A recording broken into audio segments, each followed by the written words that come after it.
I never thought I would be the kind of woman whose parents would one day burn her wedding dress to ashes just to make a point. But to understand how we got there, you need to know where it all began.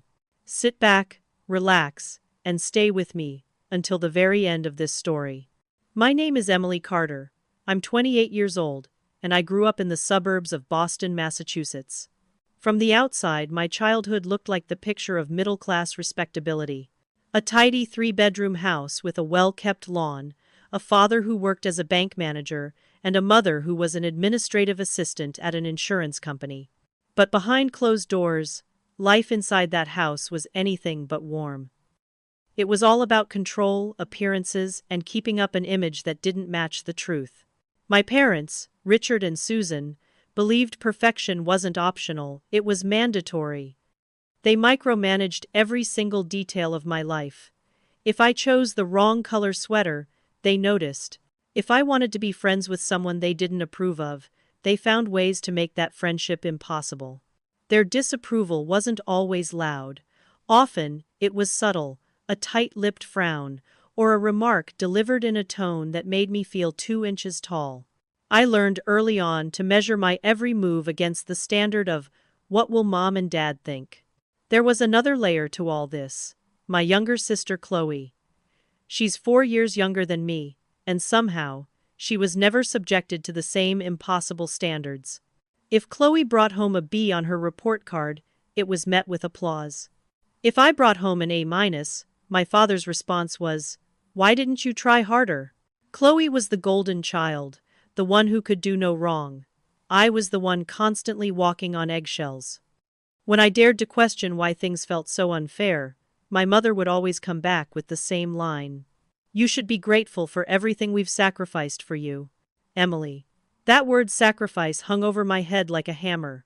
Gratitude wasn't something I was free to feel, it was something demanded of me, used to silence me whenever I pushed back. It made me wonder, had they really sacrificed for me, or did they just want credit for keeping me in line? Our house, though modest, was always spotless, not because we were happy there, but because appearances mattered more than comfort. We weren't wealthy by any measure, but my parents desperately wanted to look successful. Image was their currency, and Chloe and I were expected to perform like props in a play about the perfect family. I remember one moment that still stings. When I got accepted into New York University with a partial scholarship, I came home thrilled, expecting a rare moment of celebration. Instead, my father frowned. If it had been a full ride, maybe we wouldn't have to worry about the money. No congratulations, no we're proud of you. Just a reminder that I hadn't met the mark. And that dream I had of studying art history? It was dismissed as useless. My mother told me flatly, "You'll never find a real job with that degree." To keep the peace, I changed my major to marketing. It was practical enough to win their reluctant approval, but even then, they doubted me. They made comments about whether I was really smart enough for business. I carried those doubts like a shadow all through college, hearing their voices in my head every time I handed in a paper or walked into a classroom. Even my successes were diminished by comparison. When I landed my first internship in Manhattan, they quickly turned the conversation to my cousin Michael, who had started in investment banking on Wall Street. "He's already making 6 figures, my mother sighed. "You should aim higher." I was 21 years old, just starting out, but nothing I did seemed to matter unless it made them look good in front of others. Dating was no different. Any boyfriend I brought home was either too ambitious or not ambitious enough, too ordinary or too unusual. They never measured up because in my parents' eyes, no one could. It didn't take long before I learned the safest choice was to stop sharing. Keep my personal life private, smile politely at family dinners, and offer only surface-level answers to their endless questions. But no matter how hard I tried, I could never quite escape the feeling that I was failing at being their daughter. Because the truth was, their love always came with conditions. It was never enough to simply be Emily. I had to be the Emily who reflected well on them, the Emily who made sacrifices look worthwhile, the Emily who fit the mold they wanted to present to the world. Looking back, I realize how damaging that was. Growing up in a house where approval was earned, not given, wires you to believe that your worth is always up for negotiation. Even when I finally moved out and tried to build my own life, that little voice followed me everywhere, whispering, "What will they say? What if this isn't good enough?" And so, while Chloe lived freely in the golden glow of being the favored child, I carried the weight of invisible expectations. Our roles were set early, and we played them for years until something happened that shattered the performance entirely. I'm curious. Have you ever felt like the lesser child in your own family? The one who could never measure up no matter how hard you tried? Share your thoughts in the comments. I promise you, your story might help someone else feel less alone. And if this part of my journey resonates with you, don't forget to like this video and subscribe for more stories about family, resilience, and finding your own voice. This was the foundation of my life: control, comparisons, and conditional love. And though I didn't know it at the time, everything I experienced in that house would one day collide with the most important day of my life, my wedding. That's where my story takes its sharpest turn. After I graduated from New York University, I packed my life into 2 battered suitcases and moved into a small, one-bedroom walk-up in Manhattan. The city felt alive in a way that Boston never had, buzzing with noise and possibility. I remember standing at my window on the first night, watching yellow cabs dart through the streets below, thinking to myself, "This is it. This is where I finally get to be me." But even as I tried to breathe in that freedom, the voice of my parents followed me like an echo I couldn't escape. My first job was at a digital marketing firm on the East Side. The salary was modest, barely enough to cover rent and ramen noodles, but it was mine. It was a start. I called home to share the news, expecting at least a flicker of pride, but instead my mother asked how much I would be making. When I told her, silence stretched out before she sighed. "Well, your cousin Michael is already clearing 6 figures. Maybe you should have chosen finance like he did." It didn't matter that I was 22, fresh out of college, carving my own path. To them, I was already behind. Their disappointment wasn't limited to my career. Dating became a minefield. My college boyfriend, Ethan, dreamed of being a teacher, and my parents dismissed him as lacking ambition. Later, when I dated Daniel, a young attorney constantly chasing promotions, my mother warned me that he was too married to his job to ever be married to you. It was as if no one could ever pass their impossible inspection, and every criticism they hurled at the men in my life doubled back at me. I started wondering if I was fundamentally flawed for even choosing them. By the time I hit my mid-20s, I stopped telling my parents much of anything. Conversations became rehearsed performances. I'd share just enough to keep them from asking too many questions, but never enough to invite their scrutiny. On Sunday calls, I spoke in short, edited bursts. Work was fine, friends were great, everything was good. The less they knew, the safer I felt. And yet, I couldn't silence the gnawing guilt inside me, the fear that withholding parts of my life made me a bad daughter. It all came to a breaking point the day I walked into a therapist's office for the first time. Her name was Dr. Maya Singh, and she had a calm presence that made me feel both exposed and safe at once. I remember sitting on the couch, twisting my hands in my lap, trying to explain the contradictions of my childhood. "They weren't abusive," I said quickly, almost defensively. "They provided for me. They worked hard. But—" my voice faltered. "It always felt like I was never good enough, like love had strings attached." Dr. Singh leaned forward slightly. "Emily, what you're describing isn't unconditional love, it's conditional. Their affection depended on whether you met their expectations, not on who you are." Her words hit me like a freight train. Conditional love. I had always felt it, but I had never had the language for it. I carried that phrase out of her office like a stone in my pocket, heavy but clarifying. It explained the hollow pit in my stomach when I brought home an A-. It explained the ache in my chest when my achievements were compared to Michael's. It explained why I felt like an imposter in my own life. Therapy became a lifeline. Each week, I peeled back layers I didn't even know I had built to survive. Dr. Singh helped me see patterns, how my parents wielded sacrifice like a weapon, how their constant comparisons kept me tethered, how my silence around them was less a choice and more a survival mechanism. The realization was both devastating and liberating. For the first time, I allowed myself to believe that maybe the problem wasn't me. Armed with that knowledge, I began to make changes. I found a new apartment farther from Boston, deliberately creating more physical distance between myself and my parents. I cut down our visits to twice a month instead of every week, rehearsing polite but firm excuses about work deadlines or social obligations.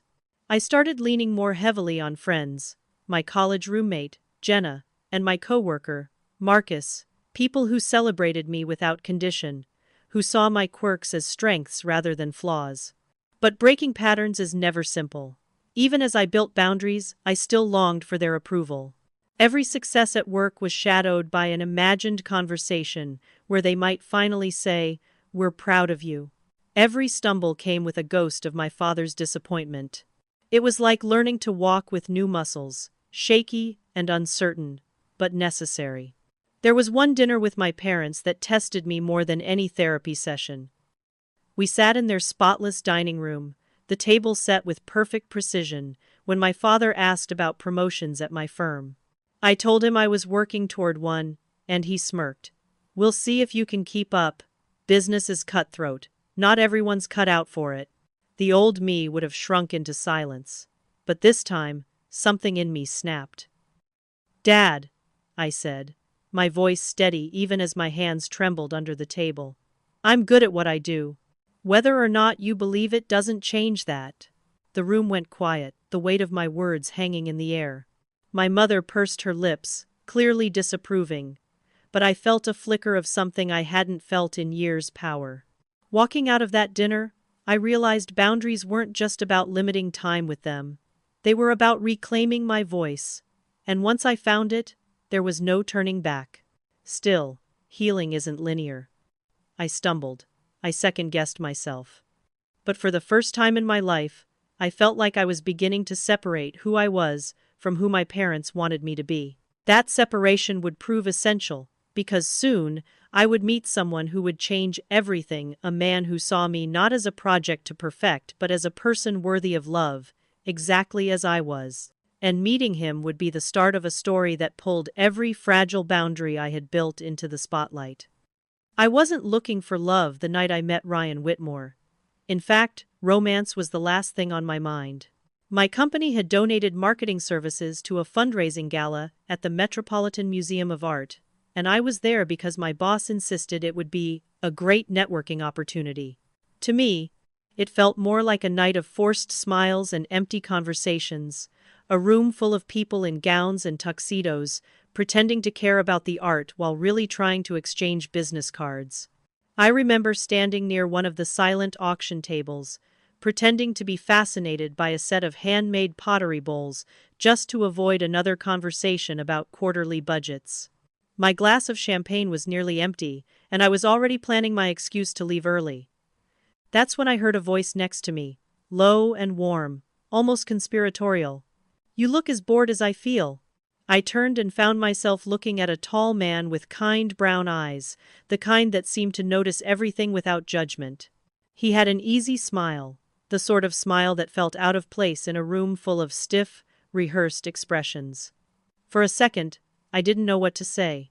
Then I laughed, probably a little too loudly, because he grinned wider. "Caught me," I admitted. "Is it that obvious?" "Only to someone else hiding by the least popular auction table," he said, gesturing to the pottery we were both pretending to admire. "I'm Ryan." "Emily," I replied, shaking his hand. That handshake lingered a little longer than it should have. We started talking first about the pottery, then about the absurdity of the event, and then about everything else. We spoke about travel, music, favorite childhood memories, even embarrassing stories neither of us had planned to share.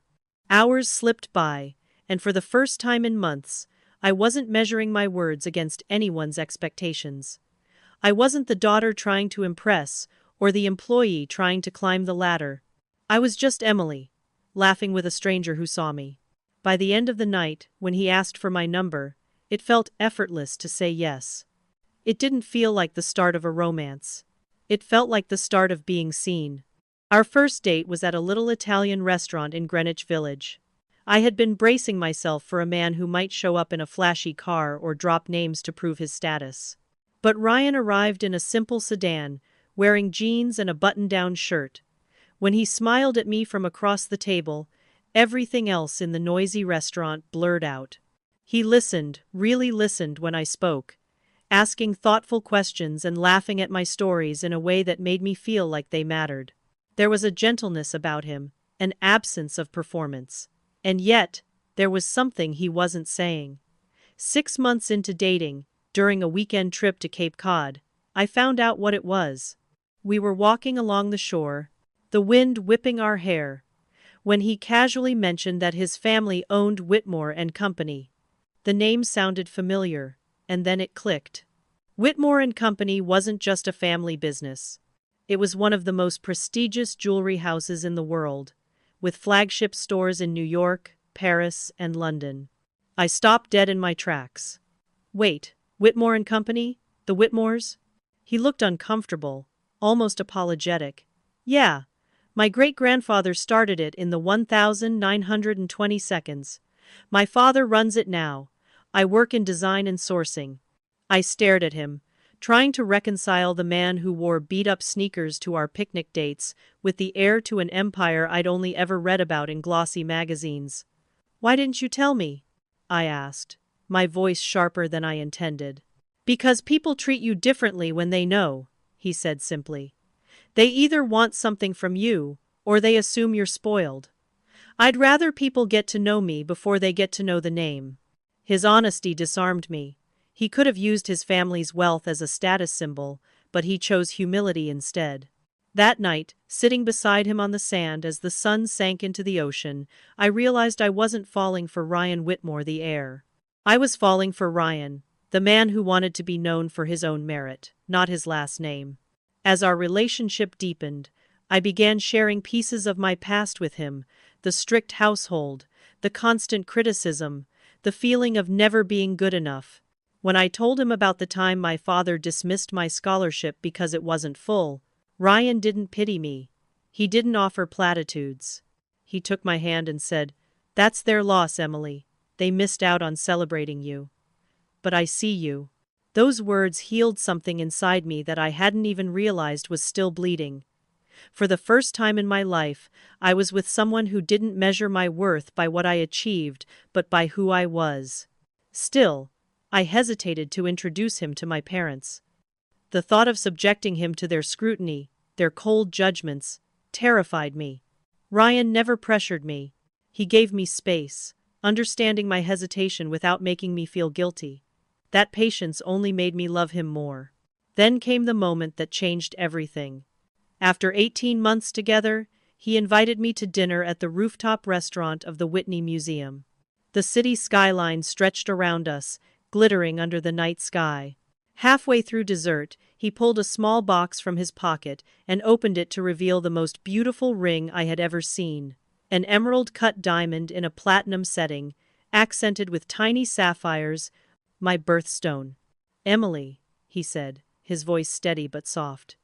"You've shown me what it means to be brave, to be true to yourself despite every obstacle.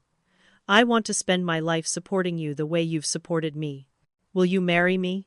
Through tears, I said yes.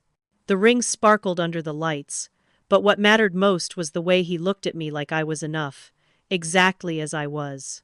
What I didn't know then was that saying yes to Ryan also meant stepping into a new battlefield, because while his family welcomed me with open arms, mine would see our engagement as one more arena to tighten their grip. And the closer our wedding day came, the more their disapproval would grow, until it boiled over into something I never could have imagined. The night Ryan slipped that ring onto my finger, I felt like my whole life was about to change. For the first time, I believed I had a chance at building a family rooted in love, instead of fear, in acceptance, instead of conditions.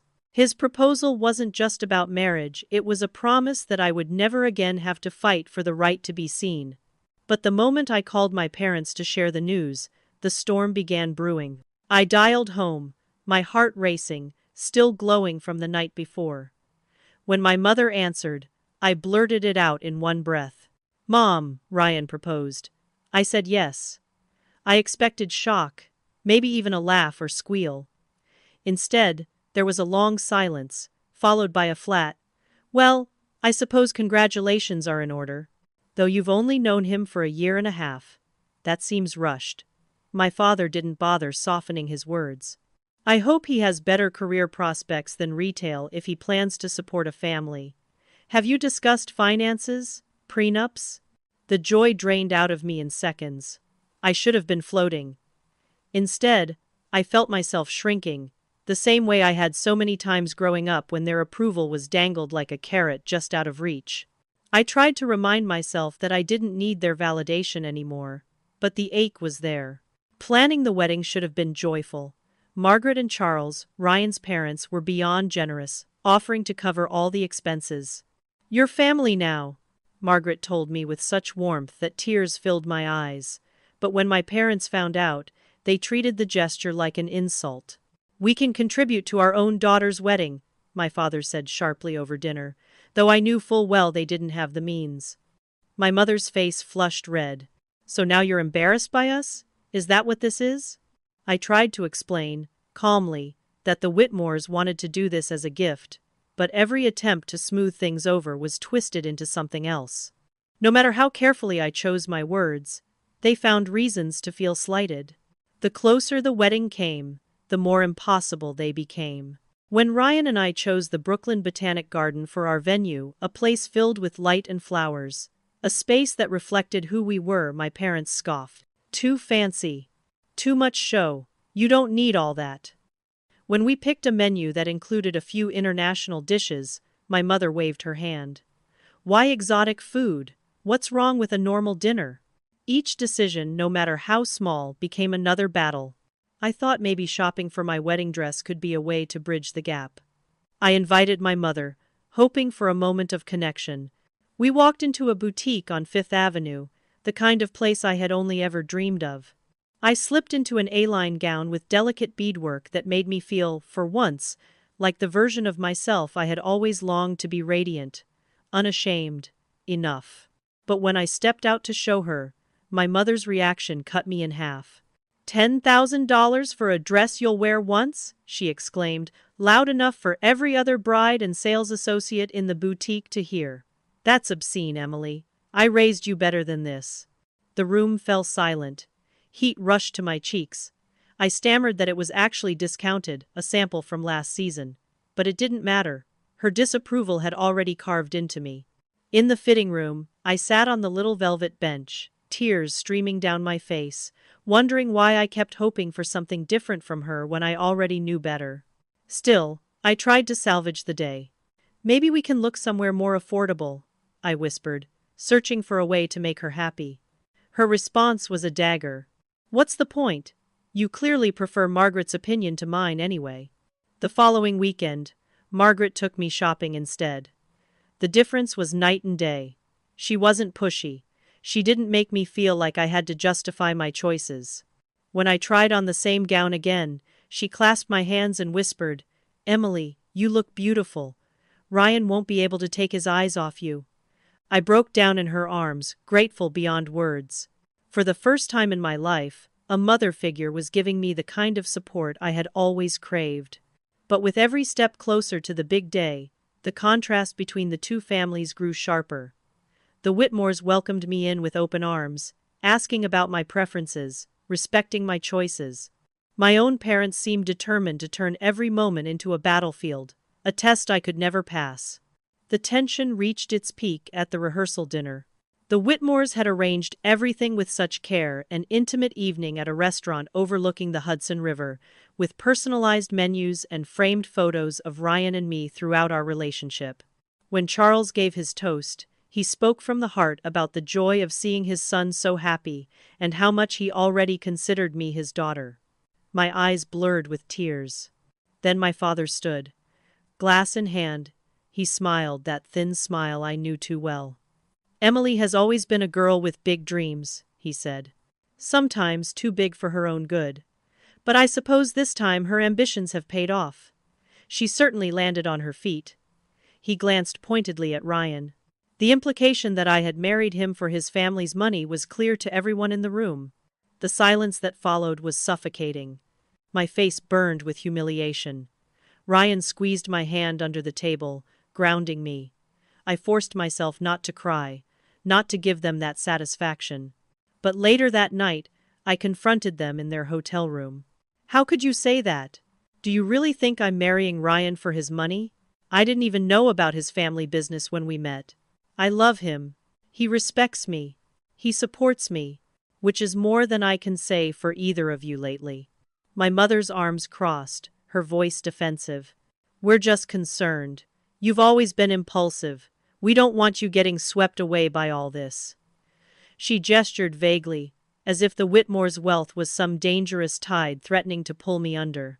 I snapped back before I could stop myself. I'm 28 years old. I am not a child. Tomorrow is supposed to be the happiest day of my life. All I want is for you to be happy for me. Is that really too much to ask? My father's eyes hardened. Watch your tone. We are still your parents. Then act like it, I whispered, my voice breaking. I left their room that night with a fragile thread of hope that maybe, just maybe, they would show up the next day, ready to support me. But deep down, I think I already knew that the storm was far from over. And as I closed the door behind me, I couldn't have imagined just how far they were willing to go to make sure their disapproval left a mark. The rehearsal dinner should have been one of the happiest nights of my life. The Whitmores had chosen a restaurant overlooking the Hudson River, the kind with wide windows where the lights of Manhattan shimmered on the water. The private room was filled with thoughtful touches, framed photographs of Ryan and me from the beginning of our relationship, personalized menus, even candles that smelled faintly of lavender, my favorite scent. When Charles, Ryan's father, rose to give his toast, his words made me cry. He spoke about the joy of watching his son find someone who made him truly happy, and how much they already considered me their daughter.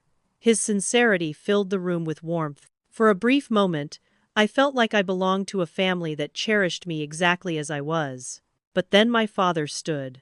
Glass in hand, his smile was the thin, practiced one I'd seen my whole life, the smile he wore when he wanted to appear charming, but couldn't resist slipping in the blade. Emily has always been a girl with big dreams, he said, his tone falsely affectionate.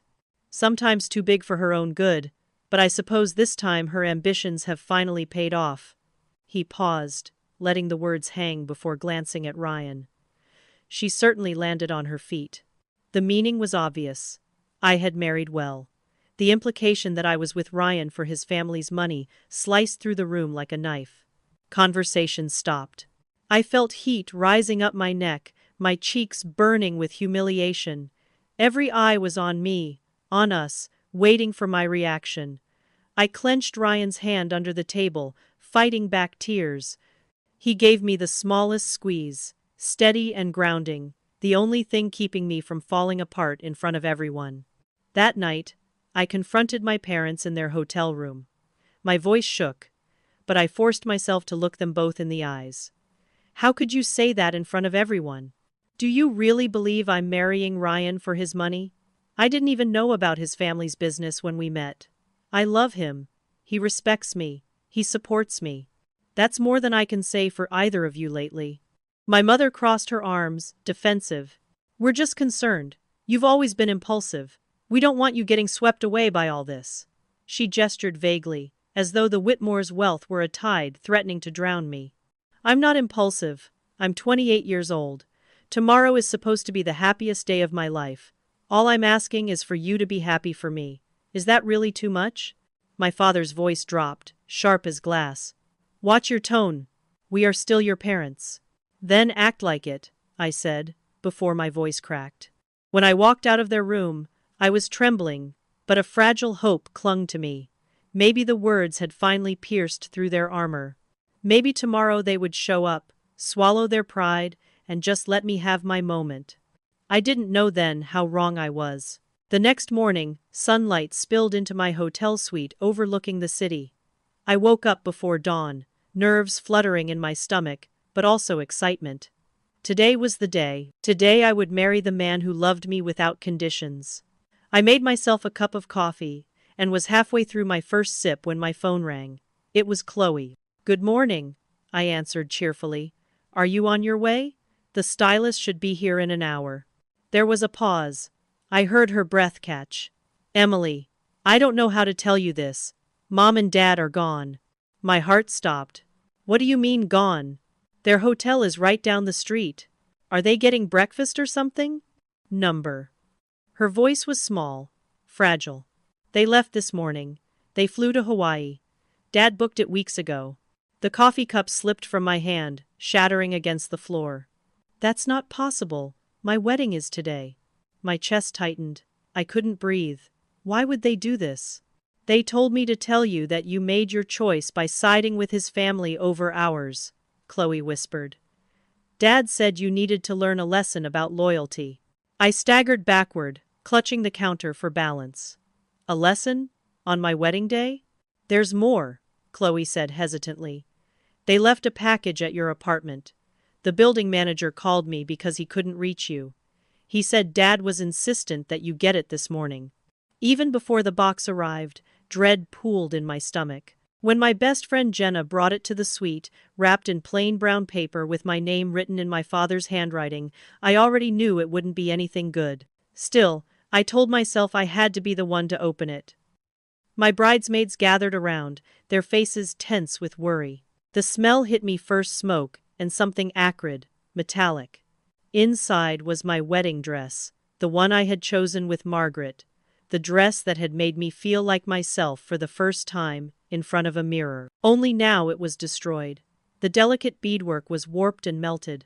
The silk was blackened, charred around the edges. Pinned to the bodice was a note in my father's unmistakable handwriting. "Let's see how you get married now." For a moment, the room was silent, and then the sound of gasps, curses, someone crying. My own voice came out in a whisper.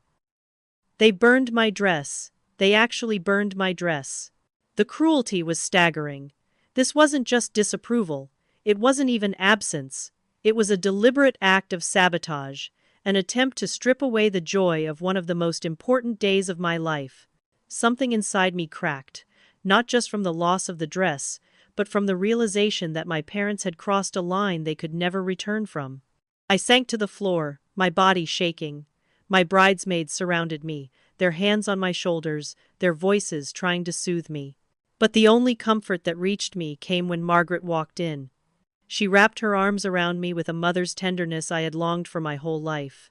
"Emily," she whispered, her own voice breaking, "this is unforgivable.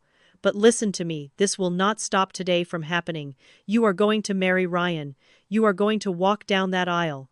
And you are going to do it looking more beautiful than ever." Her words cut through my despair like sunlight breaking through clouds. Because even though my parents had tried to destroy me, I realized I still had a choice. I could let them win, or I could stand taller than I ever had before. And in that moment, as the seamstress was called, as racks of gowns were rushed into the suite, as Ryan's voice came through the phone offering to elope if that was what I wanted, I made my choice. I would not let their cruelty define my wedding. I would marry Ryan that very day, no matter what it took. What I didn't know was that this act of defiance, this refusal to bow to their sabotage, was only the beginning of a battle that would stretch far beyond the aisle. When I stared at the charred remains of my wedding gown, I thought for a moment that everything was lost. The dress wasn't just fabric, it was a symbol of joy, of a new chapter, of finally being able to step into a life of my own choosing. My parents had known that. That's why they destroyed it. They wanted me to feel powerless, broken, and abandoned, but instead, something else stirred inside me that morning. The hotel suite was chaos. Bridesmaids whispering in horror, the makeup artist frozen with her brush in midair, my best friend Jenna swearing under her breath as she tried to comfort me. And then Margaret walked in. She saw the destroyed dress, her hand flying to her mouth, tears filling her eyes. But when she looked at me, her voice was steady. "Emily, listen to me. This is horrible, but it is not the end. You are still going to marry Ryan today. I'll make sure of it." True to her word, she called her friend who owned a boutique on Fifth Avenue. Within an hour, the suite transformed into a private showroom. Racks of designer gowns in my size were wheeled in. I stood there in my robe, trembling, feeling both broken and defiant. I tried on gown after gown, until one stopped me cold, a Vera Wang creation, ivory silk that seemed to shimmer under the light, its lines clean and strong, elegant without apology. As soon as I slipped into it, I knew. It wasn't the dress I had originally chosen, but it was the dress I needed. As the seamstress pinned the hem and the bustle, my phone rang. It was Ryan. His voice was tight with anger, but gentle when he spoke to me. "Emily, I am so sorry. I can't believe they did this to you. Whatever you want, I'll do. If you want to postpone, we'll postpone. If you want to elope, we'll leave right now. This day is yours, no one else's." Tears filled my eyes, but they weren't just from grief anymore. They were from clarity. "No," I whispered, my voice steadier than I felt. "I'm not letting them ruin this. They've already taken too much. I want to marry you today. I want to walk down that aisle." By early afternoon, the transformation was complete.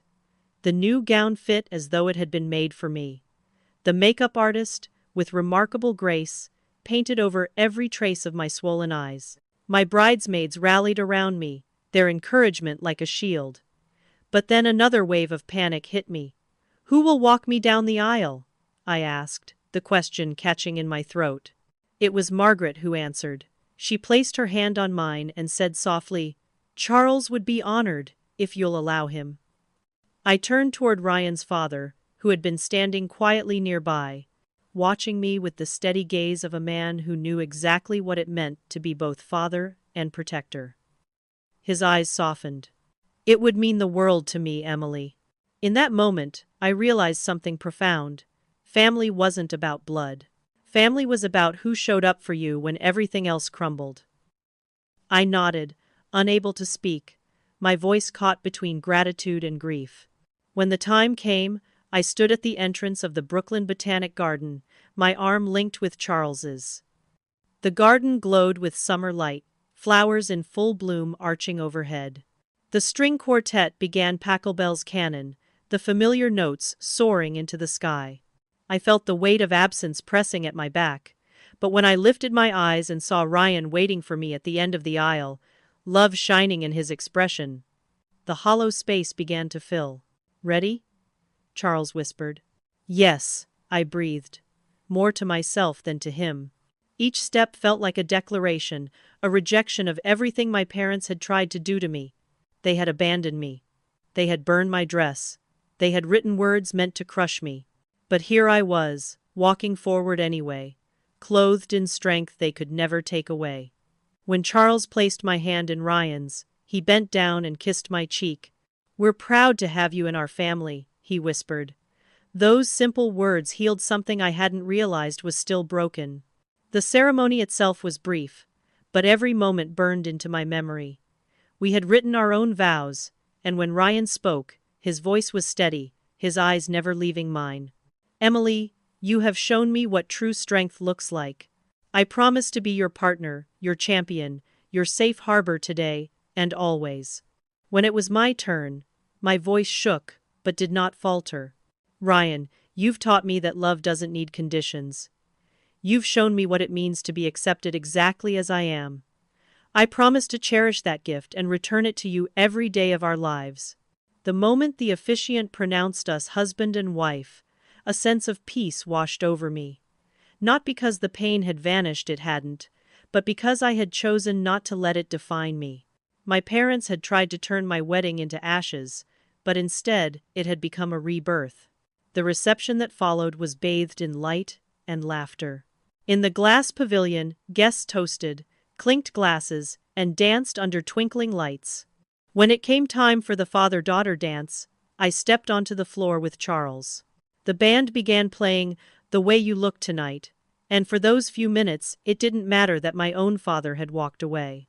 Charles held me with kindness and pride, and I let myself believe, maybe for the first time, that I belonged to a family that truly wanted me. But even in the midst of joy, I knew this wasn't the end of the story. Because while I celebrated under the glow of lights and flowers, somewhere thousands of miles away, my parents were sitting on a Hawaiian beach, believing they had made their point. They thought they had won. What they didn't know was that their betrayal had only strengthened my resolve. And as Ryan and I prepared to leave for our honeymoon, I had no idea that a single post, just a few photos of that day, would set off a chain of events that would drag my parents back into my life in ways I never expected. When the wedding was finally over, I thought the hardest part of my story was behind me. Ryan and I left New York 2 days later, boarding a flight to Italy for our 3-week honeymoon. I told myself that the pain of what my parents had done, their abandonment, their note, their attempt to destroy my wedding, would stay in Manhattan while I crossed oceans. And for a little while, it worked. Venice welcomed us first. We wandered narrow alleyways that seemed to twist into eternity, rode gondolas under moonlight, and shared meals of pasta so rich I thought I'd never eat again. For the first time in months, I felt weightless. I wasn't the daughter who had been humiliated. I wasn't the bride abandoned on her wedding day. I was simply Emily, a newlywed with a man who looked at me as if I were his whole world. By the time we reached Florence, my phone was gathering dust in my bag. I hardly touched it except to snap photos of frescoes and street performers. I had been avoiding social media entirely, dreading questions about where my parents had been on my wedding day. But one evening, as the sun set over the Arno River and bathed the city in gold, I felt a strange surge of defiance. Why should I hide? Why should I protect the very people who tried to ruin me? That night, in our hotel room, I opened Instagram. I scrolled through hundreds of photos until I chose a dozen. Me in the Vera Wang gown that had saved the day, Ryan and I laughing under the arch of roses, Charles walking me down the aisle, Margaret hugging me after the ceremony, and one with the entire Whitmore family, their love for me etched across every smile. I hesitated for a long time before pressing post. My heart pounded, but when I hit share, a wave of freedom washed over me. For once, I wasn't shrinking myself. I wasn't silencing the story. I was claiming it. The likes came quickly at first. Friends from college, co-workers, old neighbors. Comments poured in. "You look stunning. That dress is incredible. So happy for you." I smiled through tears, realizing how much I had needed this moment of joy. And then something unexpected happened. A notification appeared. The designer of my replacement dress had commented, "Absolutely honored that my design was chosen for your special day," she wrote, tagging her boutique's account. "Emily makes a breathtaking bride in our couture collection." My stomach flipped. Couture collection. Tagged boutique. Within hours, the post spread beyond my circle of friends into fashion accounts, bridal blogs, even jewelry enthusiasts who recognized the Whitmores. The combination of a famous designer, a picturesque venue, and Ryan's family's legacy created the kind of story the internet feeds on. While Ryan and I strolled through Tuscany, disconnected from the world, my phone was buzzing with notifications. By the time we reached Rome for the final leg of our trip, I couldn't ignore it anymore. I opened Instagram to find thousands of likes, dozens of tagged reposts, and messages from people I hadn't spoken to in years. My wedding had become a topic of conversation far beyond what I ever imagined. But the flood of attention wasn't just from strangers. Buried among the congratulations were missed calls and voicemails, dozens of them, all from numbers I knew too well. My parents, my stomach dropped. I had almost forgotten that they existed somewhere outside of my pain. But now they were everywhere, blowing up my phone, invading the fragile peace I had built. The first voicemail made me tremble. My mother's voice, sharp with fury. "Hannah, call us back immediately. We need to discuss these photos you've posted. How dare you humiliate us like this?" The next was angrier still. By the 10th she was nearly shouting. By the 20th her voice had shifted, not softer but hungrier. "You deliberately hid who the Whitmores really are. Do you know how this makes us look? Everyone can see that you married into money and didn't even have the decency to tell your own parents. We never would have left if we had known." I sat on the hotel bed, phone pressed to my ear, listening as the messages turned from anger to indignation to entitlement. Their rage wasn't about what they had done to me. It was about what they had lost by not being there. They weren't horrified by their cruelty. They were furious that their cruelty had cost them access to prestige. I played one final voicemail, my father's voice this time, hard and clipped. "We're coming to your apartment when you get back. 6 o'clock, be there. We need to fix this situation." Fix this situation, I laughed bitterly.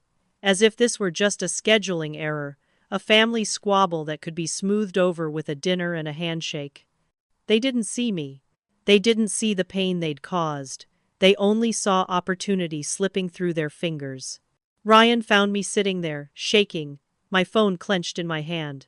I told him everything, every word they had said. His face darkened with anger.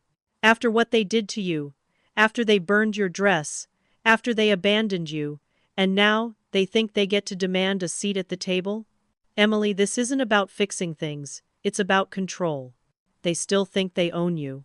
I leaned into him, tears streaming down my face, realizing he was right. My parents hadn't changed, they never would.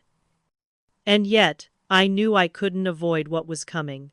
The confrontation I had been running from my whole life was waiting for me back in New York. As the plane touched down days later on a sweltering July afternoon, my phone vibrated endlessly with their calls.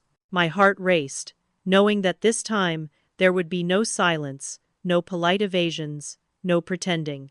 The truth was out in the open, and the reckoning was only just beginning.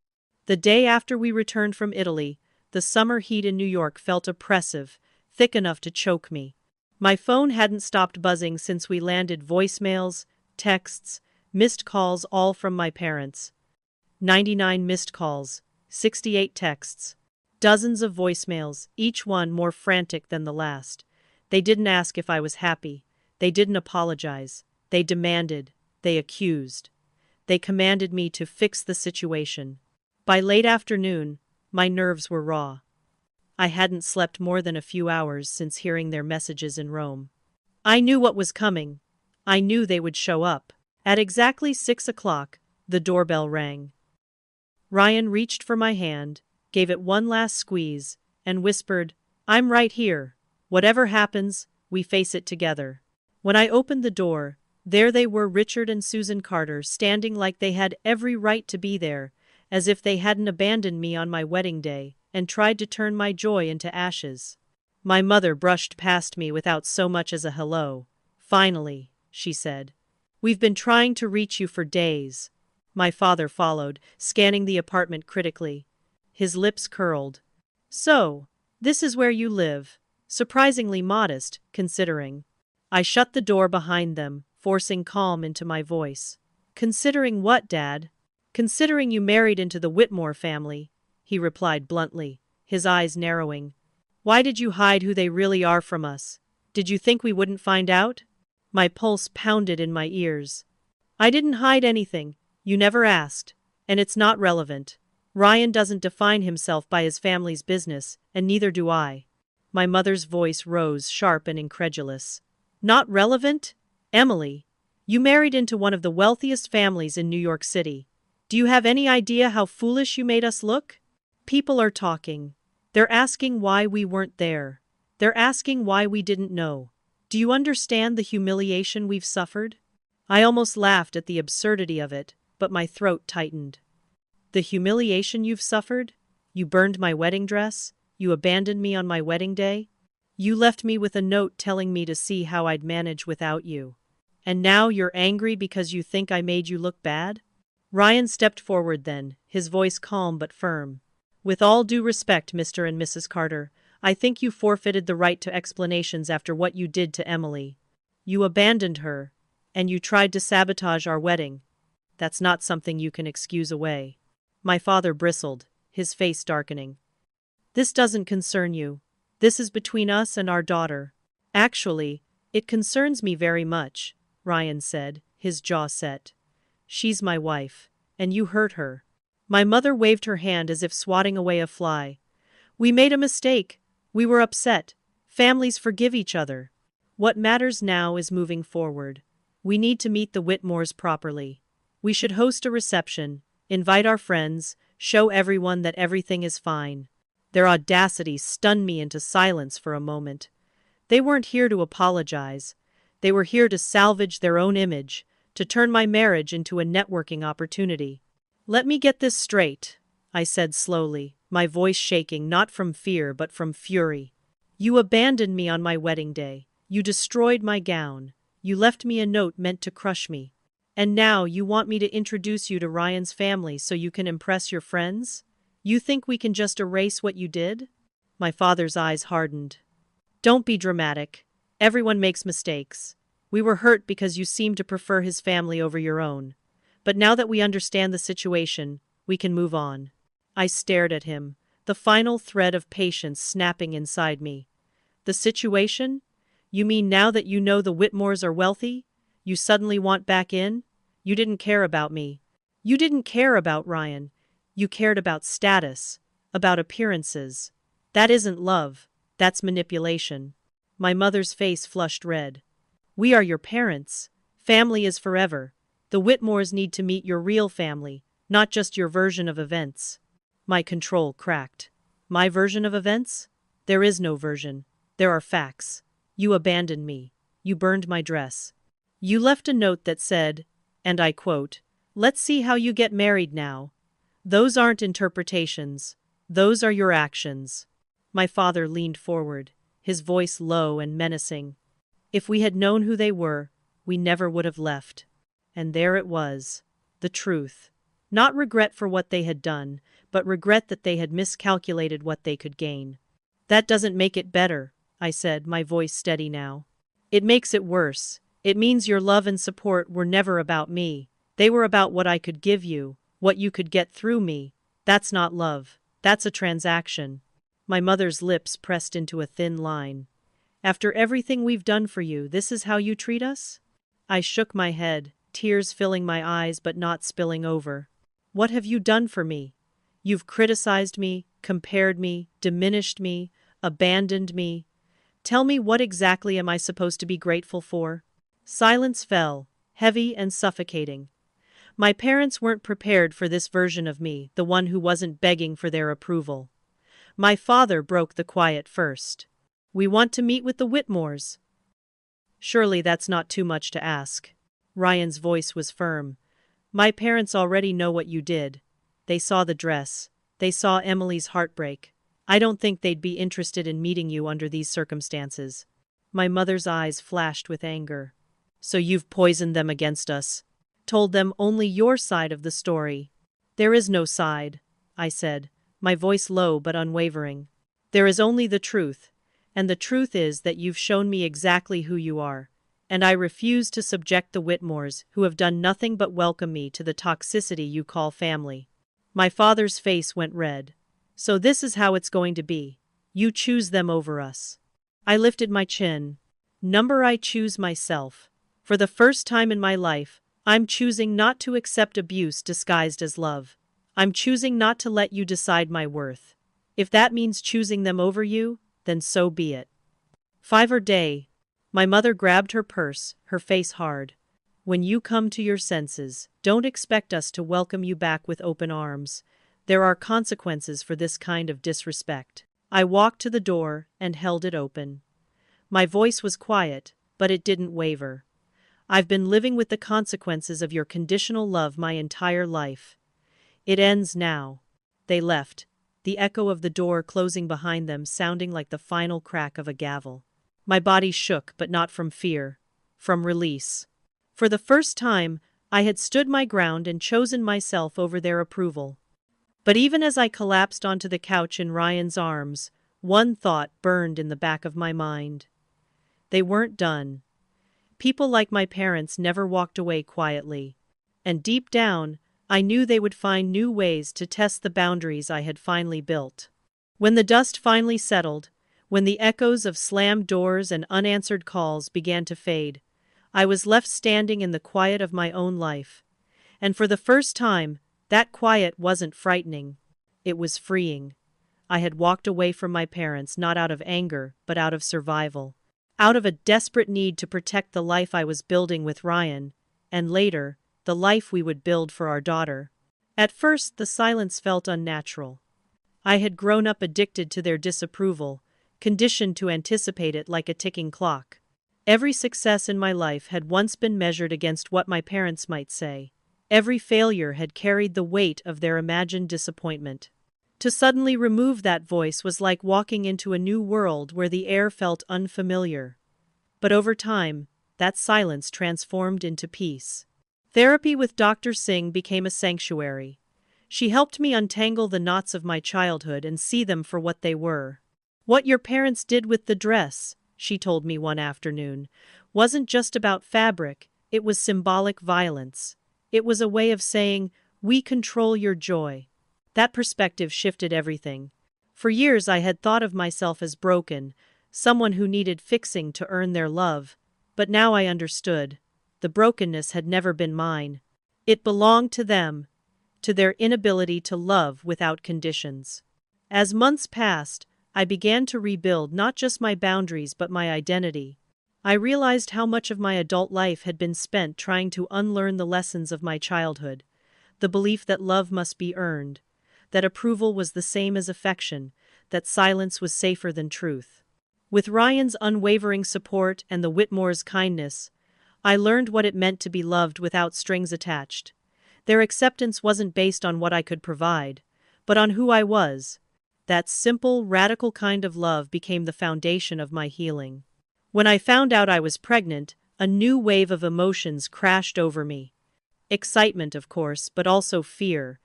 Could I be a good mother without a positive model to follow? Could I break the cycle of conditional love that had shaped my life? I confessed these fears to Dr. Singh, who told me something I will never forget. Awareness is the first step toward change. You already know what harmed you. That means you are equipped to choose differently. So, I began writing letters to my unborn daughter, promises of the love I wanted to give her. I promised to respect her individuality, to support her dreams even when they weren't mine, to never use love as a weapon or a bargaining chip. Those promises became a compass, guiding me through my pregnancy and anchoring me in the belief that I could create a new legacy. When Lily was born on a crisp October morning, the moment I held her in my arms, I understood love in a way I never had before. Pure, unconditional, infinite. She didn't have to earn it. She didn't have to perform for it. She simply existed, and that was enough. Looking into her tiny brown eyes, I knew that I would spend the rest of my life protecting that sense of enoughness for her. But the journey wasn't just about parenting differently. It was about reclaiming myself. I stopped defining my worth by the approval of people who could never see me clearly. I started celebrating my wins without waiting for someone else to validate them. I let go of the need to explain my choices to people who only wanted control. And in doing so, I discovered a new kind of strength. The strength to live authentically, without apology. To anyone listening who has struggled with toxic family dynamics, here's what I've learned. Family is not just the people you're born to. Family is the people who choose to love you, who show up for you, who make space for your truest self. Sometimes that means your family of origin. Sometimes it doesn't. Both truths can exist without shame. If you are in a place where you feel trapped by conditional love, let me remind you, you are allowed to set boundaries. You are allowed to walk away. You are allowed to create a new legacy for yourself and for future generations. Healing isn't about erasing the past. It's about choosing, again and again, to live differently from what hurt you. Looking back now, I see the burned dress not just as an act of cruelty, but as a turning point. My parents thought they were destroying me. In reality, they set me free. Their attempt to control me showed me that I had the power to choose myself, to demand better, to stop living for the approval of people who could never give it. That burned dress became the ashes from which I rebuilt my life. So this is my story. It is one of betrayal, yes, but also of resilience. It is about finding family where I never expected it, about learning that love doesn't have to come with conditions. It is about choosing peace over chaos, authenticity over performance, and healing over hurt. If my journey has resonated with you, please like this video, share it with someone who might need to hear it, and don't forget to subscribe for more stories about family, resilience, and finding your own voice. I'd also love to hear from you. Have you ever had to set boundaries with family members to protect your own well-being? How did you find the strength to do it? Share your story in the comments. You never know who might need the encouragement that only your words can provide.